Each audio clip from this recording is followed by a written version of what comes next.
तो अपने अपनी कमियों को पहचानिए, जुट जाइए प्लीज, बिकॉज आपको घर पे बताने कोई नहीं आएगा कितना इंपॉर्टेंट है। और अगर आप पढ़ाई कम कर रहे हो तो आप सेलेक्ट नहीं होंगे। ये बात घर पे बताने कोई नहीं आता। कि तुम किस चीज से गुजर रहे हो उसकी बात करते हैं। दिमाग में जो चल रही ये जंग है, ये हर किसी के संग है। दिमाग में जो चल रही ये जंग है, ये हर किसी के संग है। अपने हालातों को दूसरों से तोलना क्यों? हालातों को दूसरों से तोलना क्यों? मैं ये करूंगा, मैं वो करूंगा, सबसे सब कुछ बोलना क्यों? दिमाग में जो चल रही ये जंग है, ये हर किसी के संग है। अपने हालातों को दूसरों से तोलना क्यों? मैं ये करूंगा, मैं वो करूंगा, सबको सब कुछ बोलना क्यों? आगे सुनिएगा ध्यान से, जरा मजा आ जाएगा। जब बारी सबकी आती है तो बारी तेरी भी आएगी। जब बारी सबकी आती है तो बारी तेरी भी आएगी।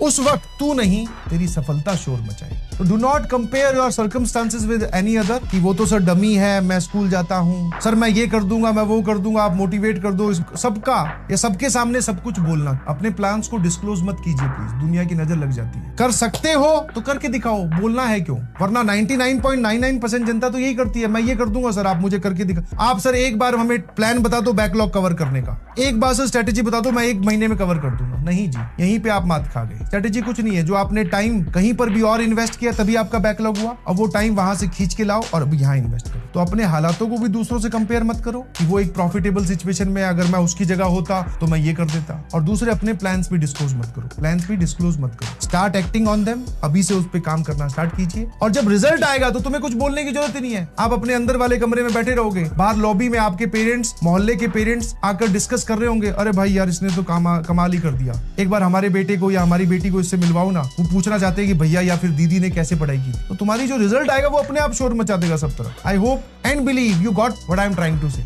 मेहनत को याद रखिएगा प्लीज, क्योंकि वही मेहनत आपको आगे मेहनत करने के लिए मोटिवेट करती रहेगी। समझे कि नहीं समझे? Amazing journey it was, yes.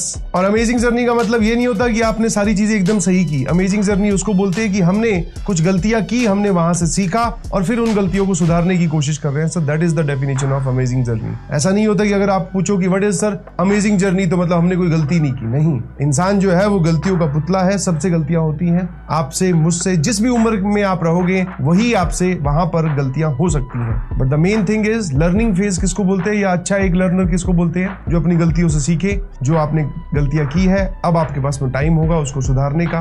और तो अपने अपनी कमियों को पहचानिए, जुट जाइए प्लीज, बिकॉज आपको घर पे बताने कोई नहीं आएगा कितना इंपॉर्टेंट है। और अगर आप पढ़ाई कम कर रहे हो तो आप सेलेक्ट नहीं होंगे। ये बात घर पे बताने कोई नहीं आता। आपको इस बात को महसूस करना है, फील करना है कि हाँ मैं बाकी जनता से पीछे चल रहा हूं तो मुझे पढ़ाई करनी चाहिए। वो उतना तो आप सही तभी होते हो जब आप अपना बाकी काम करने लग जाओ। 20% को पकड़ के बैठ जाओगे तो आपकी तबीयत और खराब हो जाएगी। ये बात ध्यान रखने वाली है और ये आपकी प्रिपरेशन में भी लागू होती है। जब आप प्रिपरेशन कर रहे हो तो आपको ऐसा फील होगा कि सर प्रिपरेशन 100% नहीं हो रही, सर कुछ 20% 30% की कमी है। आप उस 30% 20% की कमी को सोच के बैठे रहोगे तो आप जो अपनी 70-80% आपने प्रिपरेशन की है उसको भी खराब कर दोगे। तो this is the law of life, ऐसे ही चलता है।